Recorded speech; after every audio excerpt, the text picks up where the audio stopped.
Okay. Okay. Good morning, everyone. Good morning. Let me turn the microphones up a little bit. Good morning. There we go.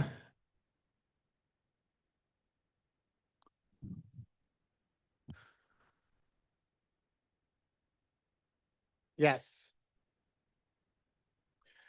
Okay, good morning, everyone. We're going to let candidate Kaohly settle in. She is here in the building, so we'll let her settle in. I'll walk through some of the logistics for the morning.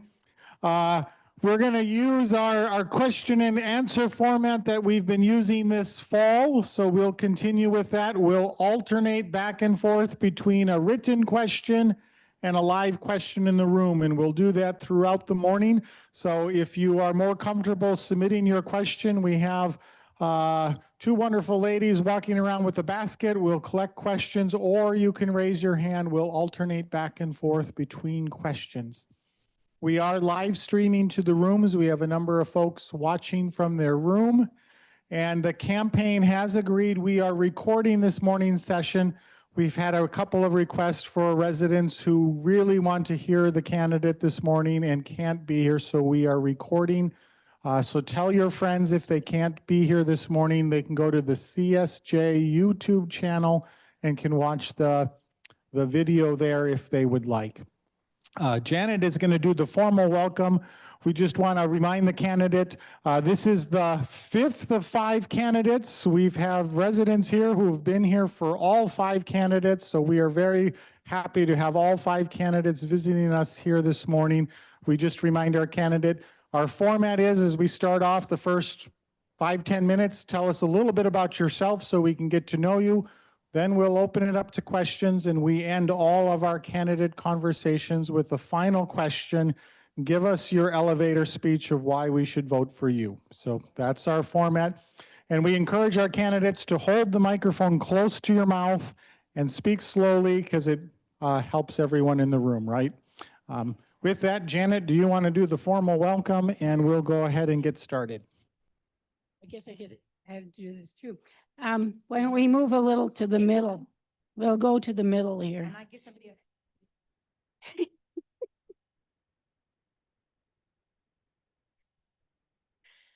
This is State Representative Kaohly. She's what is it? It's 64A. She's currently a representative to the Minnesota State Legislature, and it's the A. We're the B part of 64. She's the A part of 64. She's been with us a couple of times before, so let's give her a friendly welcome. Welcome. Thank you. Pick it the other one. All right, can you guys hear me? I'm always so happy to come back here. So I came one time around gun violence, so we talked about that, the gun bills, and then the other time was around reproductive justice or reproductive rights work. And I can't remember, but I might have been back another time too. So I always really welcome, even though when I used to get invited, you guys would say, well, we're technically not in the district, but I always say that like this is St. Paul, the state is all mine. So like, thank you for always having me here. So I'm State Representative Kaohly, and I've been a state representative for 7 years. And so I got elected in 2018 when Amy Fee was the DFL endorsed candidate for governor, and her seat came open. And I jumped in 3 weeks before the convention in that race, and I won the endorsement and went on to become a state representative. And it has been the greatest honor of my life to have taken on this role. I had spent an entire career outside of politics, and when I jumped in, it was really specifically because I wanted to be able to bring voices of people that wasn't always at the table. You know, I came to this country as a refugee. I was born in Laos. I was 3 years old and my family left, and we crossed the Mekong River and went into Thailand, and we were in a refugee camp there. And then we made our way to America.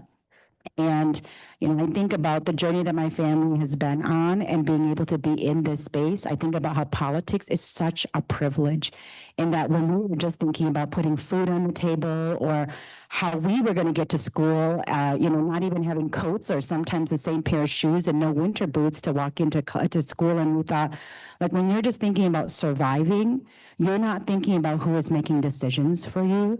And it wasn't until much, much later in my own life that I realized that I needed to be at that table, because if I wasn't there, nobody was going to be thinking about people who might have had my life experience, or if I'm a woman and somebody's not thinking about my reproductive rights, or if I'm a, you know, like my kids are experiencing fear in school and gun violence, and like nobody's there fighting for me and what that looks like maybe for my community and my neighborhood. And so that was really why I got into public office.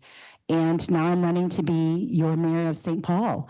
And I did so because I thought about, you know, the things that I was hearing as a state legislator about the people who were mutually like partners from both sides, you know, whether it's city work or state work, and the concerns that they were having.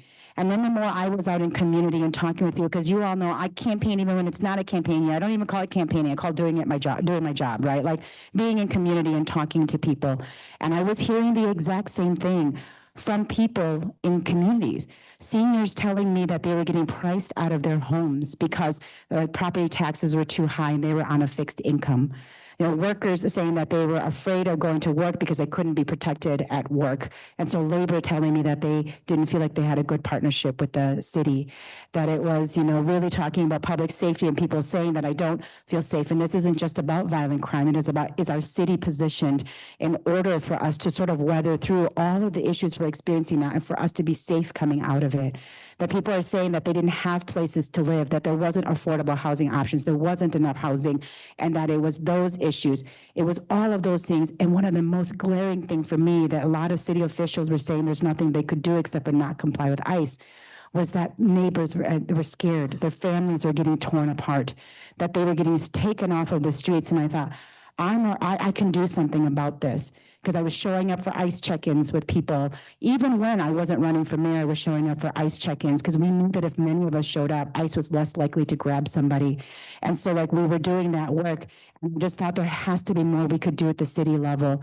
And I thought about what it meant. And now you're hearing a lot of candidates sort of repeat the same things, but I was the first person to say this. This is before California made this decision just a week ago, is that to have our own ordinance say that ICE cannot cover their face and that they have to have badges that show that they are who they are, because that was the least we could do, and that we could create a real-time alert system to let our neighbors know, like, ICE is in your neighborhood, don't go outside, don't open your doors. And so those are the things that I thought we can do those things. We have to not wash our hands. And this time when we all feel very hopeless of what is happening at the federal level, we can't feel hopeless. We have to pull the levers that we have here. And so these were all the reasons why I decided that I would run. And I feel like I have all of the skills, all of my education, and what I bring to the table, and why it is that I would be a good mayor. So I'm really happy to be here to talk with all of you to discuss why it is that I should be the one to do this, and what I bring to the table in order to do this work. Was that what you wanted? Okay, perfect. Okay. That is perfect. So first submitted question. Okay. So differently from Mayor Carter, if you are elected, and if you are elected, this would comprise an all-female leadership, both in city council and mayor. So what are your thoughts on that? Really good question. And I have a lot of thoughts to this, because I think that that's a very broad question of what would I do differently than him, because it also depends on your experience with our city, right? And what I will tell you is that everybody's experience is very different, but I'll tell you the things that I've heard the most of is that we have an unresponsive city hall, that the mayor is not showing up to work with our partners, and our leaders at City Hall are not. And then when people call departments and department leaders are not responsive, they are not calling back. That when I hear businesses tell me that they can't get their licenses or their permits, and that they are trying to open up business here, but St. Paul is the hardest city to do business in. And you know, when I ask them, why is that? Is that because we just have better standards and we want you to do better when you're here? And they said, no. You're the same as Minneapolis. The only difference is they have a transparent process, even when it's hard. We know where we are in that process. In St. Paul, you guys don't return phone calls, you don't talk to us, and you don't tell us how to better do this. So we have people who go out to Roseville or they go to Bloomington and they say when they want to start a business there, those people roll out the red carpet for them in order to help them get all the things they need to start businesses.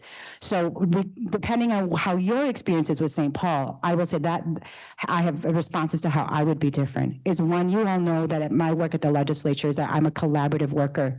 I've always brought people into the process. I listen to all sides, even if I do not agree, and that I will always have hard conversations with you, and I will always answer my phone, or I will have my team be responsive so that then we can make sure that we can move the issue forward. And when I can't do something, I will tell you, but I will never just say, I can't do that thing. I will say, who do we need to talk to in order for us to get that thing done? Like those things are very important to me. So that's what I would do differently, because if we can just at least do that beginning part of it, then all of the other issues that we might be experiencing, we can actually work through those. About an all-woman city council and mayor. So I would be the first woman mayor the city of St. Paul has ever had. And I will say that, like, I think a lot of times people have perceptions in their mind that because, like, oh, we're all women, we're all going to get along now. We're all so diverse. We all have different ideas and thoughts. And, like, we never had that expectation when it is an all men with a mayor who's a man. We don't have that same expectation of them. And so I hope that you all sort of give us the grace of knowing that we will all be very different, bringing different life experiences and bringing, our education experience and all of these different things into this job. But what I did say to city council is that I knew that this would be an issue. So I actually talked to almost all of them beforehand. I didn't talk to, one seat because it was a temporary seat and Molly Coleman hadn't been elected at the time. And, and there was one other individual who was close to Melvin, and I didn't want to put them in a tough position having a conversation with him. So I talked to almost all of the city council members and I told them, my commitment to you will always be that we will have conversation, that I will not leave you out just because you and I do not agree on an issue or we do not see things eye to eye. I will never just leave you out. My door will always be open, and we can have difficult conversations, but figure out how we're going to move forward together. And that is my commitment to you. And I told them, in that first 100 days I'm in office, I will go out into your district. I will see what projects are important to you, what things matter to you, what are your priorities. Because if you are successful as a city council member, I will be successful as a mayor because my city is made up of 7 wards. And so I made that commitment to them long before this even became a question. And so my hope is that me being modeling that we can all then work together as a city council and mayor to be productive for our city. All righty. So candidate her, you've been here before. Just encourage you to slow down a little, help folks. Stand, but let's turn it to the first question. First question in the room. I'm relatively new to St. Paul. I just moved in here 9 months ago. St. Paul. Could you tell me how your academic and professional experience prior to being a legislator prepared you to be mayor? Such a great question. Okay. So usually the person asking a question doesn't have a microphone. I forget he had one. So, okay. I'm gonna try really hard to go slow. So my undergraduate is in investments and finance. I have an MBA and I'm currently doing my doctorate at the University of St. Thomas in their education leadership program. I spent 15 years in the private sector doing investments and finance work. Then I was a stay-at-home mom from when my youngest was in kindergarten until she was almost through middle school. So I got to experience what it meant to focus on my children and living on one income and trying to build wealth as a first-generation immigrant refugee to this country. And then when I went back to work, I decided that I wanted to work for organizations that mattered, that was going to make a difference in this world. So I worked at the St. Paul, Minnesota Foundation as the director of grants, and I also did process improvement for them. And so I did that work, and then I also worked at the school district as their first board administrator. They brought me in when the school district and the school board, actually there was a lot of contention, and they were going through a really difficult transition period, so they brought me in to facilitate that work. And then what did I do after that? And then I think after that, I went to work for Mayor Carter as his policy director. So I worked at city level government and I was the policy director for almost his first term. And then I ran for office. And so I didn't even get into politics until I was 45 years old. I'm 52 now. I know I look incredible for a 52-year-old, but I'm 52 now. And so like I bring private sector experience, I bring nonprofit experience, I bring foundation experience, I bring education experience into this work. And I will say that I am one of the candidates that has worked in all these different sectors in different levels of government, which is why I am very creative in my problem solving. And this is why I also know I don't have all the levers to solve the problems of this city. But when we look at the different levels of government and our different nonprofit partners and our different foundation partners, like when I met with Chandra, who's the new CEO of St. Paul, Minnesota Foundation, she just was installed like maybe a couple months ago. And I asked her for a meeting and I asked her, what is your priority? And she said, public safety has always been my priority. She's going to fund public safety. And I said, great, because we have issues of public safety in St. Paul. How will we partner together? Because funding is going to be cut to our cities. From the federal level, where we are getting punished because of who we are as a city. How are we going to work with our partners to bring resources in to solve these problems? But I'm one of the few people who'd be able to make that connection and to do that work. And that's why I think it positions me very well to do this job. I know when I need to go to the state legislature to advocate for things that will help us, like whether it's preemption so that cities can pass their own gun violence prevention measures, because right now state preempts us from doing that. Whether it is advocating for higher LGA or local government aid, right, that we need from the state. Whether it is that if I want my school district to do better, how it is that I work with my St. Paul Public School board members so that when we see that enrollment is only increasing because it's immigrants that are coming to this state. Otherwise, we have decreasing enrollment in our schools and our schools are shutting down. It is the immigrant population that has kept that up. And I'm the one who knows that, to be able to work with them to say, how will we build a school district that will then foster this next generation of immigrants? Because Trump will only be in office for 3 years. I know it feels like it's been an eternity since he's been in office already, but when he's done, we're open our borders to the refugees, the Karen refugees that are still in the camps now. They're going to be the ones needing housing when they come in. They're the ones who are going to keep our school district being able to stay active. And so I bring all of that experience with me to be able to do this work really well. And I can't even wait to tell you about my Urban Wealth Fund, because that comes from the private sector investment experience, so that we're bringing new revenue sources into our city and not on the tax burden to fall on my residents in order to have new revenue sources. And so I'm super excited. Somebody asked me a question about that, okay? Okay, so a submitted question is, what are you going to do in regards to infrastructure? We know, for example, there's a lot of needs for road construction in our city. We have seen with the Grand Avenue project that a lot of the problems and delays in the project have been because of under the street or underground issues. What is your issue to deal with infrastructure, construction, and roads? Thank you for that question. So operations is actually my strength. When I was in the private sector doing investments and finance work, when I worked for different entities that I worked for, I did a lot of process work as well. And so I will say that we have a lot of issues to overcome with our infrastructure. I learned this as when I decided I was going to run from there. I talked to leaders from 4 different previous administration at the city of St. Paul. And what I learned from that process was that when Norm Coleman was mayor, he robbed the fund that was put in place in order to deal with infrastructure. And so then we now, since then, have had issues with funding infrastructure changes and updates. And so that's why we have continued to see poor attention to our roads and being able to take care of them. So what I will say is that I will need to come in and do an assessment, because we now have all of our roads needing attention. We were able to pass some funding at the state legislature for an additional sales tax. Again, it's a tax, it's not ideal, but we needed to find new revenue sources in order to work on our roads and our bridges. And so there are some revenue sources that will be dedicated to specific roads, but even the millions of dollars we are raising from that will only address a fraction of the roads that are in front of us right now. And so what I will need to do is do an assessment of where we are and the conditions of those roads. And then we will need to sort of grade like what are like the worst roads, what are either the most traveled roads, we're going to have to prioritize a list and then figure out how we're going to fund that, which is where my urban wealth fund comes in, because and the city of St. Paul owns some properties. Those properties are just sitting there. So we have, if you go to the city of St. Paul's website, we have 30 parcels of commercial property that have just been sitting there, not developed. We have 1,600 vacant residential properties.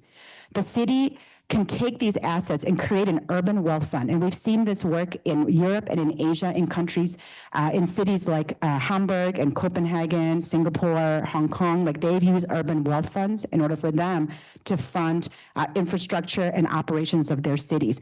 And so you take these assets, you leverage those assets, and you structure them in a way that you can then loan against, and then you can actually build housing or build commercial space. And then those individuals lease that land back to us. They're paying their lease to us. And so we're getting a revenue source from this that the city gets to use for its operations. And so that is how we're going to build a new revenue source to address this and to work on our roads. All righty, a question in the room. We'll just grab the microphone on that side and, yep. My name is Leila Poulat. I was born and raised here. I lived abroad in various other kinds of metro areas. And so city government has always been, and the financing has always been an interest. I'm very disturbed that we are so in debt with TIF financing. I grew up in a household where you didn't get anything until you had the money in hand. And I think the St. Paul City, the taxes and all the things now, part of the problem is that we went ahead with the theory that by lending money that we were going to get a revenue back from the operation of whatever it was we built. And I think we've got to stop doing that and pay more attention to the real quality of what we are doing. If we're doing roads, then let's do the job right. And we'll all have to tighten our belts.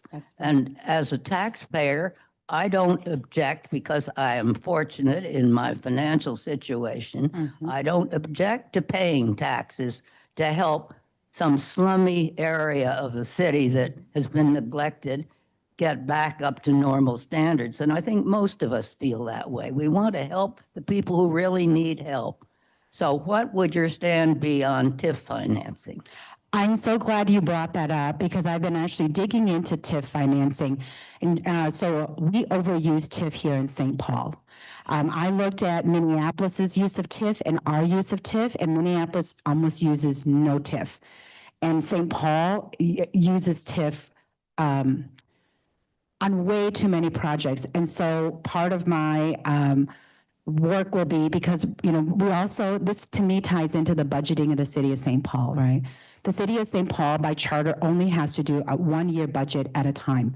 And so when I asked people within the city and people who are stakeholders, I said, well, how will we know without the future liabilities and like the deferred maintenances, how do we plan for that? And people said, we don't. I talked to my firefighters and we said, we have all of this deferred maintenance on our vehicles that are of dollars, on our EMS, on our buildings, and there is no plan, hundreds of millions of dollars in deferred maintenance and liabilities, and we do not plan for that. So I asked city council members, do you ever see a detailed line item budget? And they said, never. I said, then how do you approve a budget prepared by the mayor without a line item budget? And they said, that's why we are always fighting about the budget, is we cannot have transparency in this budgeting process. And so all of this to me is tied into that. And I've also learned about the line item in TIF, that there should be that once somebody passes the years of which, like when they should start paying back to the city or paying taxes, that line item is missing.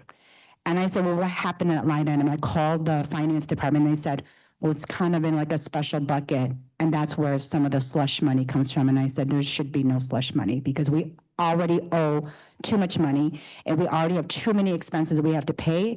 And so for me, looking at TIF and how we're using that is one, an important priority, and I will look at that. Two, that we will budget differently, that we will be transparent in our budgeting, because I think, Pete, you're right. People don't mind paying taxes as long as they know what they're paying taxes to. And the problem is most people are saying, I'm paying taxes, but I don't know what I'm getting out of this. And so we'll have transparency in so that people can see the line item details of our budget.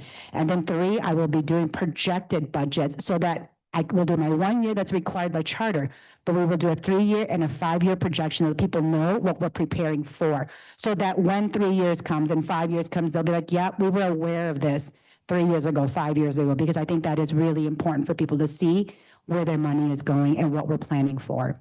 Does that answer your question? Okay.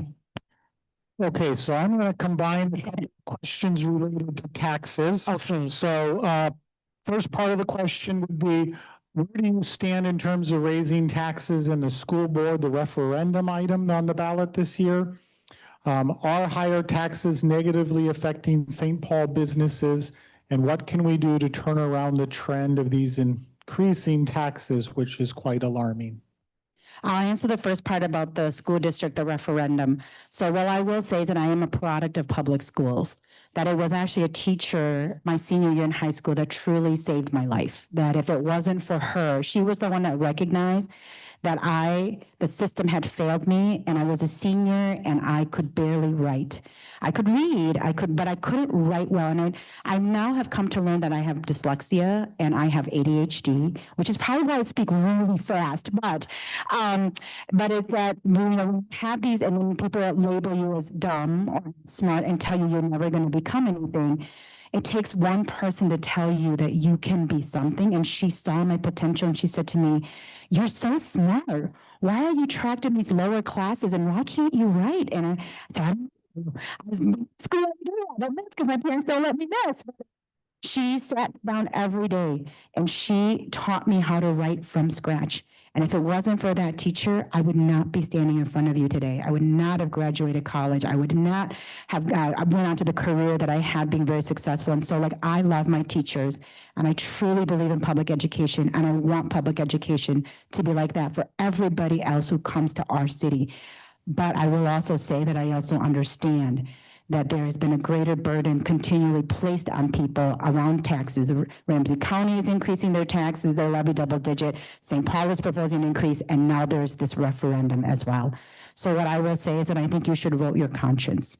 I'm going to be voting for it, but I will never tell somebody else how they should be voting for it because only they know their financial situation. And so I will say vote your conscience on this and how you feel about it. The second question is about, do I want to raise taxes? What Still raise taxes. can you do to turn around this trend of increasing taxes, which is quite alarming? So that's a really big question because a lot of people have created a lot of things that require a lot of taxes. When I think about our city and building new rec centers or building new facilities when we can't take care of our old facilities, that is to me problematic, right? And so that's why to me, we have to find new revenue sources. And that's why I'm the only candidate that proposed a new revenue source that is not a tax, which is the Urban Wealth Fund. And so I've already started working with some financial institutions on how I could structure this so that we could be successful in building this wealth fund. In addition to building this wealth fund and leveraging our assets, I've actually had initial conversations, and I started having these conversations long before I ever ran for mayor, because I carried a bill for University of St. Thomas, bringing $7.5 million to them to make them the premier microgrid research center in and of just a handful in the country. So anybody working on new technology that requires testing of using high voltage and trying to figure out how everything plugs into an electric grid, they come to St. Thomas. They bring all their equipment and they test at St. Thomas. We have new engineers coming out of that school that are only trained here at the University of St. Thomas. So once I was able to secure that, I sat with St. Thomas and said, I have been a good partner to you. I want you to be a good partner to me because our universities and nonprofits do not pay taxes, but yet we plow the streets and we make sure you get city services. And so we've already been sued in payment in lieu of taxes, which is why they don't pay taxes. And so I'm asking you now, how will you show up to be a good partner for my city?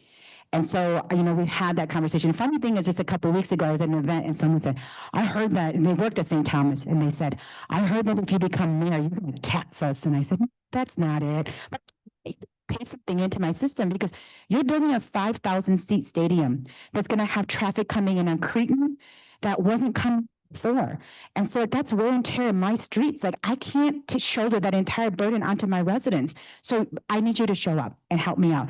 I talked to somebody at Hamlin yesterday, day before, and I asked them the same thing. And they said, you know what, Kaohly, I think that we can help out as long as it's equitable what you're asking all of us to pay based on our university size and our student body and our endowment. I said, absolutely. I'd be willing to look at a fair system of how we ask you to be partners in this. So like those money, when we are able to make this happen, will come into the Urban Wealth Fund so that I can take that money and invest that and have the returns come back to work for our city and our operations. And then we have a lot of buildings downtown St. Paul that are going for pennies on the dollar. So what I would do is ask those people that I'm working with on development to say, you're going to get this building. I'm going to negotiate with you with the banks to get this building for nothing, practically nothing. But I'm going to want you to put $1 million, $5 million into my urban wealth fund so that I can use the investments on that to help offset the cost of running my city. So that is my solution. I cannot just say I will stop taxes, but that I will try my best to slow it down and to try my best to make sure that we have new sources coming in to help everyone. I have two questions. Okay. One is, how do you say your first name? Kaohly. Kaohly? Yeah, it's like Colleen, but E at the end. So don't look at the spelling, it'll throw you off every time. Okay, the second question, how do you see yourself moving forward in your vision with all the setbacks that are going on, both federally and culturally? Oh, that's such a big question. So, and that's why like the Urban Wealth Fund and what I'm trying to do is almost all private sector and foundation relationship. And so, because I know right now I can't depend on the federal government. In fact, like what I'm trying to do is, in order to weather through this, one, I need all new leadership change at City Hall, which means I need people who are going to come in, who are really going to work really hard and be responsive to residents. And then to know that we have to reshape all of our city policies. I started thinking about, well, okay, we are all going to be hurting, city, county, state, all of us.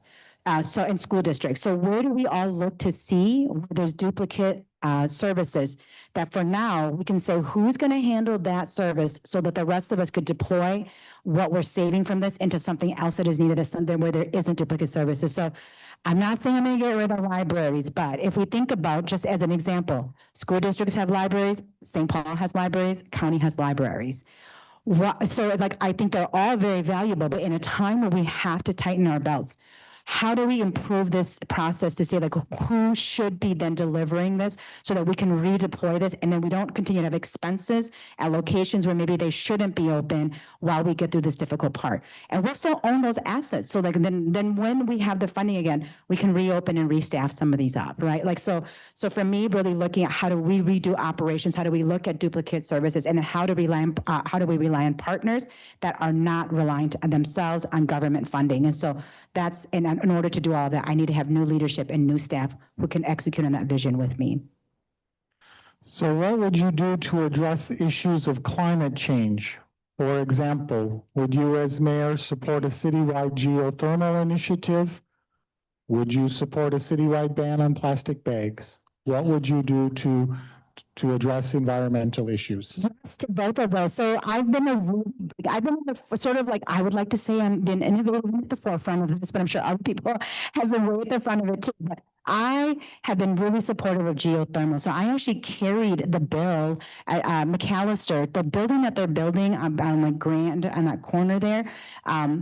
The geothermal is what is going to heat and cool that building. And so I carried the bonding bill to support that work. And I went in and learned all about how geothermal works. And so I'm super supportive of that. We just did a fundraiser at one of my constituents' house, and their house, they drilled wells in their geothermal. And so like, I've been having really deep conversations with groups like Unidos, whose geothermal is a huge part of their platform.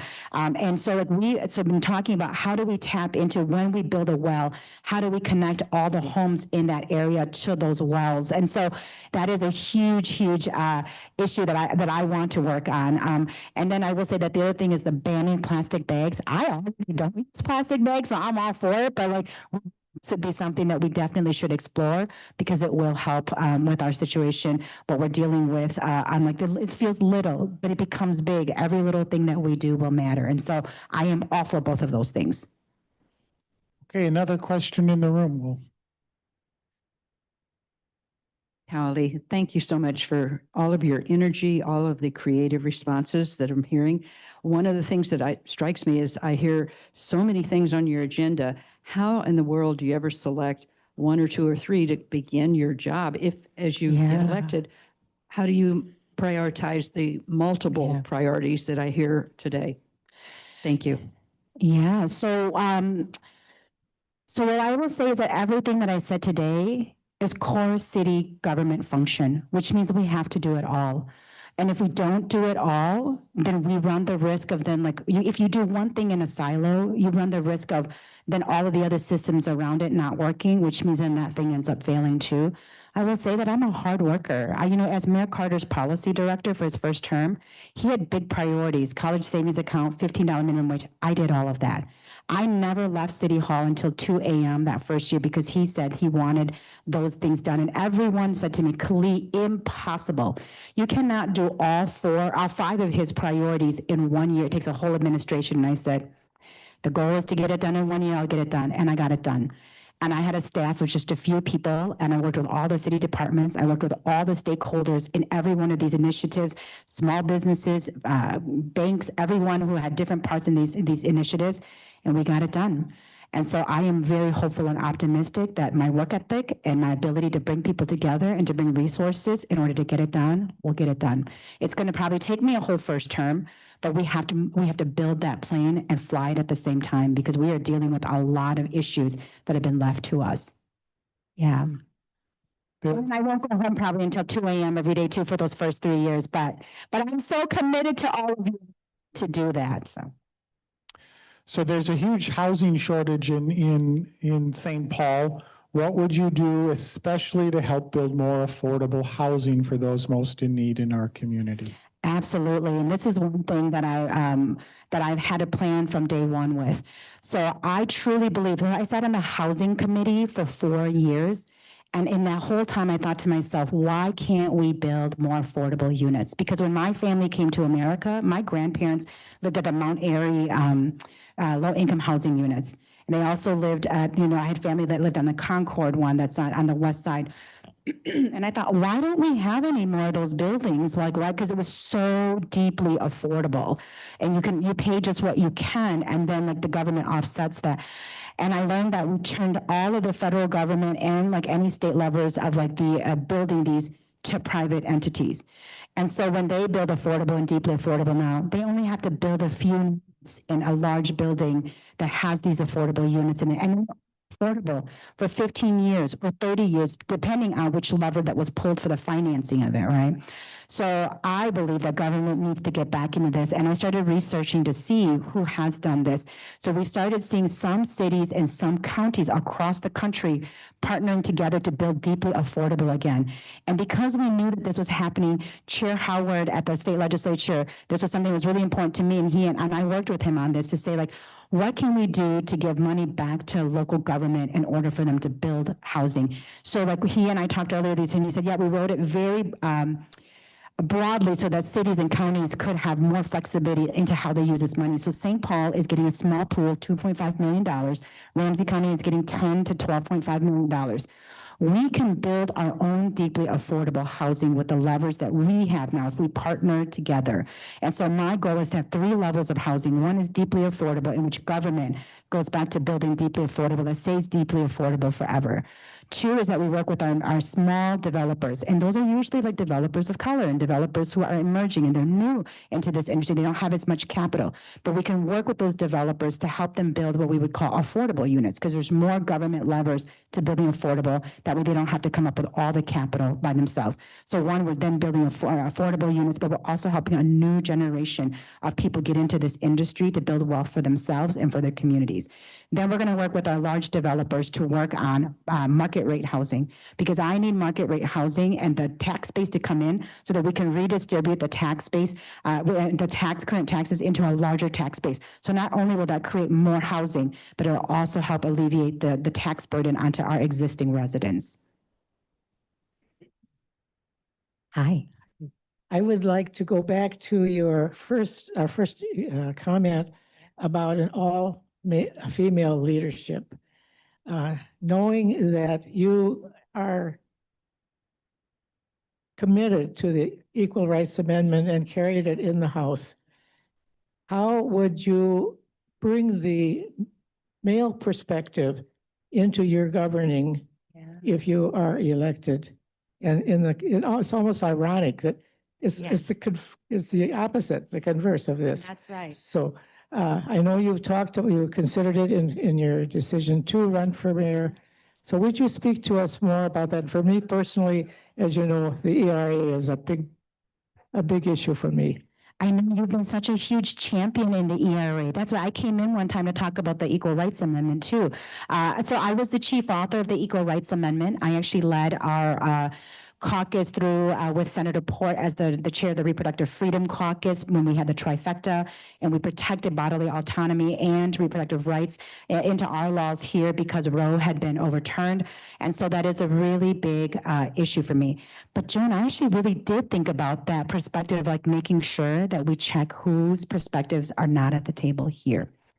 And I will say that and it wasn't just because of this, and I don't know how many of you agree with me on this, but like it has been weighing heavily on me that within our own party, and I don't know who's Democrat or who's Republican, but within the Democratic Party, we call ourselves the Big Tent Party, but we have gotten into the habit of demonizing each other if we are not in the same camp as somebody else.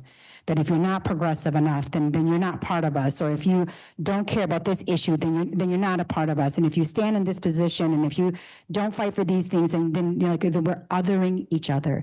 And I have come to also see that sometimes it's difficult that when we have good allies, we've alienated them. And I will say that like some of the people who gave me the most capital, like cultural and social and political capital, have been men. And men have been the ones, when I didn't think I was ready for leadership, it was Majority Leader Ryan Winkler who said to me, "You're ready to be a leader." And I thought, no, I just got here. And in my second term, he said, "You will either be a chair, and if you don't take up being a chair, somebody less smart, less capable is going to take that chair, and you're going to feel really bad about it." Because I turned it down and I saw who got it. So he said, "You need to run to be the majority whip." And he taught me how to navigate the legislature and how to get votes and how to count my votes and how to get that buy-in. It was him that taught me how to navigate the political process. So I want you all to know that I know that every single one of us and our perspective is what makes our party great and is what makes us able to do wonderful things for constituents and for residents in our city. And so I'm going to always hold that thought and be very conscious, and also have men in my leadership and in my cabinet so that they can always also help for us to balance each other out. And that's important to me. I have two men right here. So truthfully, they have so much experience and they are so good at what they do. And when I'm on a ledge, they're the ones that pull me back. So they are fantastic. And these are the types of people I surround myself with. Yeah, so Joan asked me to introduce him. So Matt is my director of comms, and Matt used to actually work for Melissa Hortman for many, many years in the House, and Matt has a great ton of experience when it comes to communications and like PR and all of that. And then Nick is my deputy campaign manager, and Nick was he was actually my committee administrator at the House in pensions, which we were told we were the greatest pension team ever in the history of Minnesota, but that was really because Nick was such a great partner to me. And he still works at the House too, but they're working both for me in the campaign because they really believe in what we can do in St. Paul. And so they've been a fantastic teammates to me. I couldn't do it without them.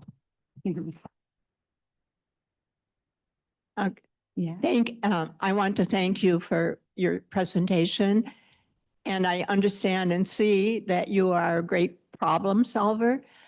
My question and concern is more on the vision and the non-fixable issues, or they're not easily fixed, like human services, healthcare, especially corporate takeover of healthcare, social justice issues. What resources, ethical resources, help you or inform your decisions and leadership in that area? Could you speak a little bit about that? Yeah, so I always form my opinions and my decisions by listening to other people. So at the legislature, I meet with anybody, and so most people will just meet with their constituents. If they send a note and if it's their constituent and if it's from their party, they will listen to them.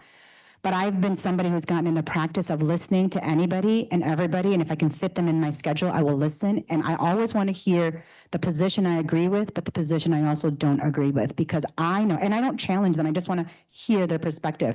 And so like at the legislature, when I'm not in committee and I'm not doing my work, I literally set up blocks of like 4 hours, sometimes 5 hours, to where I do back-to-back 15 minutes so that you can come in and tell me your perspective. Because that's not enough time for me to challenge people. So like I just have to listen.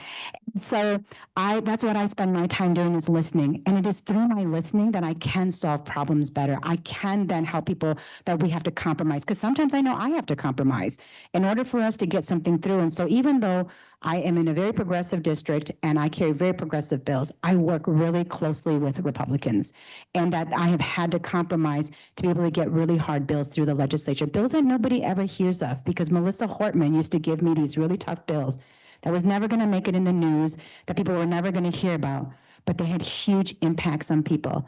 Like I carried a bill to reform pensions for police, because when an officer would go out on duty disability leave, it had a huge impact, because if you leave at 35 and you then get health care in their plan until you reach the age of 55 or 65 when you qualify for Medicare. And so small towns were coming to me saying, and these weren't even in my district, they were saying to me, when an officer we had to raise our property taxes double digits to cover the cost. And so I knew what was happening, and it was falling on the residents of those cities as well. And so I had to bring huge numbers of stakeholders, and a Democrat doing police reform stuff, it's tough, right? That was not an easy sell to my partners, but we were able to get that done. And my commitment will always be that we will work together to do right by residents. And so there will be really hard things. I will have to listen to people. And I will say that some of the human services things are mostly executed at the county level, that I have good relationship with my county partners to say, how do we work together on solving these issues?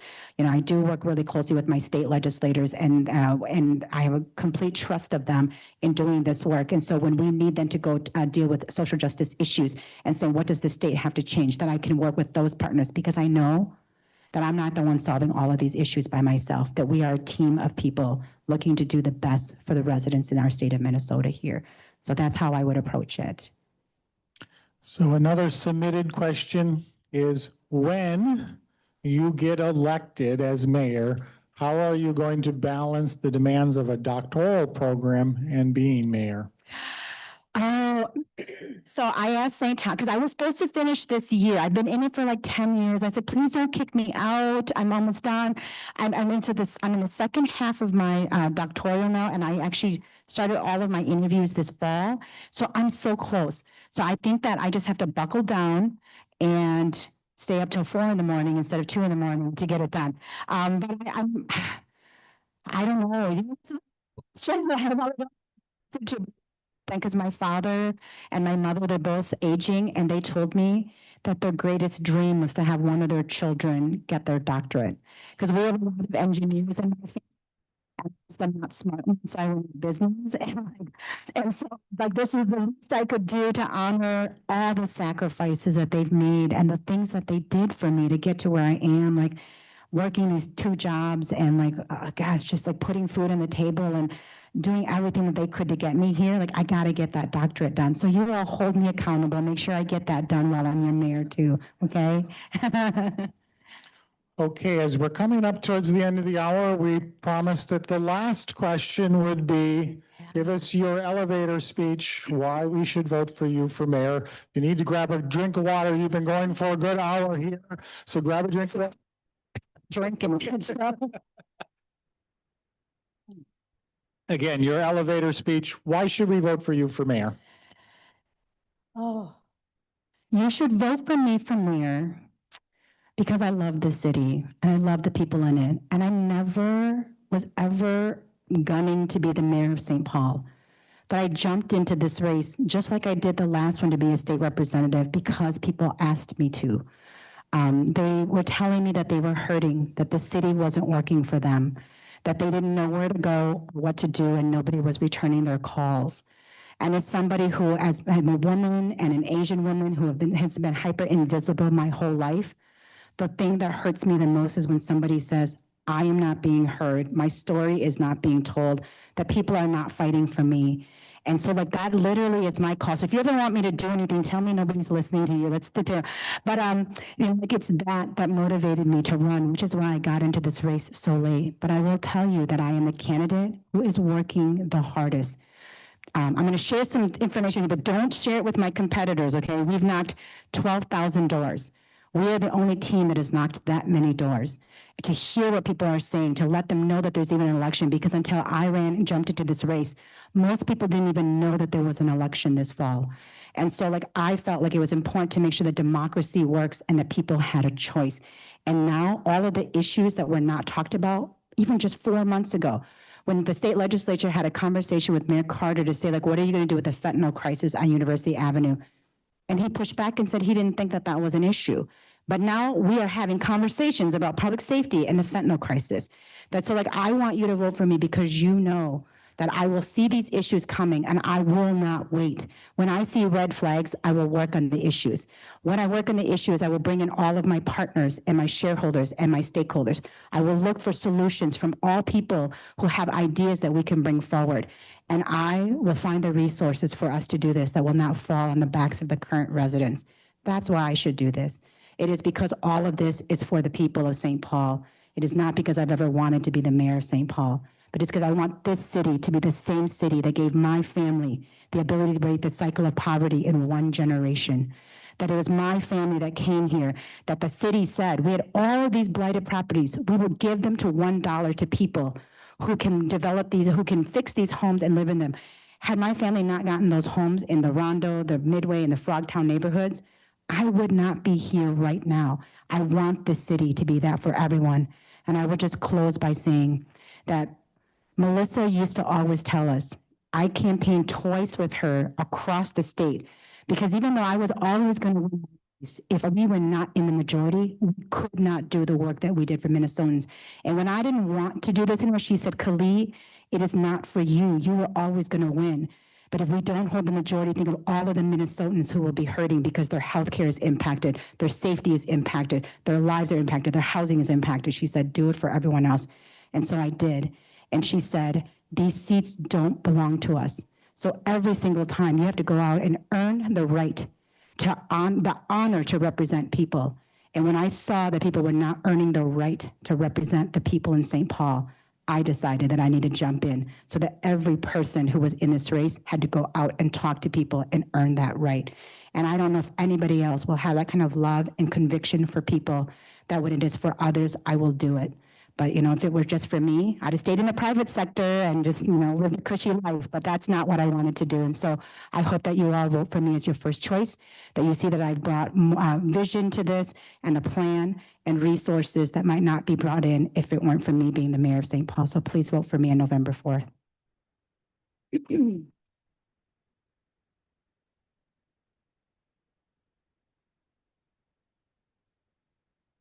Thank you so much for spending your time with us and sharing your plans and your energy. Thank you.